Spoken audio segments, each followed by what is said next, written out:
What's going on, Buffs Nation? David here again, talking CU Buffs football, Coach Prime Deion Sanders, and everything in between. Today, we're going to get away from the Pac-12 media deal, realignment talk, all that. We're going to focus on the Buffs this year, the offense, Sean Lewis, how our current personnel and incoming personnel fits this offensive scheme.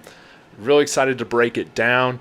This was suggested to me by a commenter that wanted to hear my 2 cents on the offense coming into the season, so this is what you're going to get.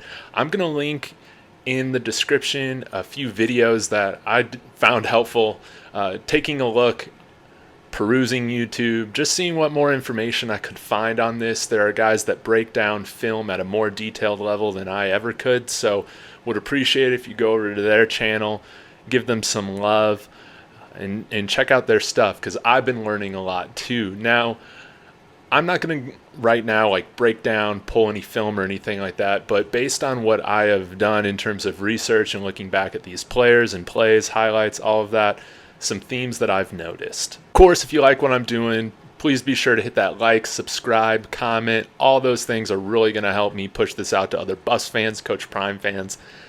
And if you'd consider subscribing, join us in our journey to 1,000. We should be there here in a couple weeks, hopefully. We'll see what happens. But let's go ahead and break down some things that I've noticed. So with the Sean Lewis offense, the first thing that I want to bring up, of course, is the speed of the game. Sometimes you'll see, watching this team, they will snap the ball within 10 seconds of the ball being placed by the ref. So this is going to incorporate some up-tempo. It's really going to require our players to have prime conditioning. And when you think about that type of offense being used here in Boulder, where the altitude is more than a mile high, it makes sense and it plays to your advantage when you're here playing at home, especially when you're playing here at home, because unless Utah's coming in here, or maybe University of Washington, so to speak, not really used to that sort of altitude. So that's an exciting thing.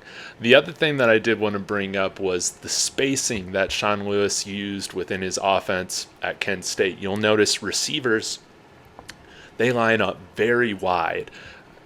Sometimes you'll see the most outside wide receivers line up in between the sideline and where the numbers are written on the field. And you don't see that with all offenses. So a reason for doing this is because you want to spread out the defense. You want to force them to make tackles in open space. And so that's going to be something that you see a lot, and why speed is such a focus at the college level, and especially with Coach Prime, with a lot of the guys that he's brought in. Of course, a player that comes to mind with this is somebody like Jimmy Horn, that's going to really be able to be successful in space. I mean, you saw that when he was given the ball at USF. If he had space, he could take anything to the house. And so you're really going to see this offense at CU focus on getting guys the ball quickly and in space, to where if they're just able to make one guy miss, you have the opportunity to get a large chunk of yardage, maybe even take one to the house.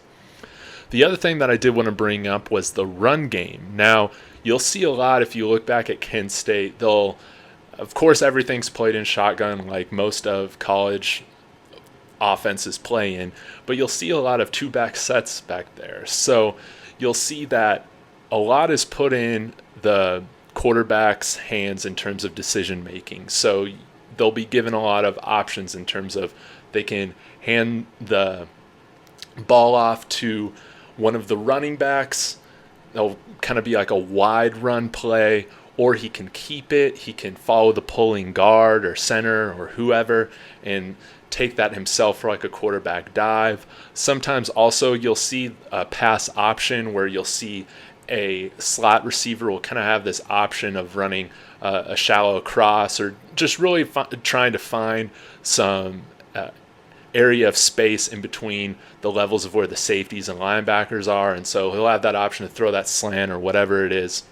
Another thing you'll see is another RPO where there'll be a run option to hand to the running back for the quarterback to take it himself, or throw out on like a little bubble screen. That's another thing that I've noticed quite a bit. And again, just trying to get the wide receivers the ball quickly and in space, and really trying to make the decision of, based on all of these reads, where can we get the ball in the most space as quick as possible. So you'll see a lot of that. Now, one other thing that I did want to bring up, especially with Kent State, is that they did have, of course, dual threat quarterbacks running their offense. I believe both of their quarterbacks, if they didn't eclipse 100 rushing attempts the last couple of years, they were close to it.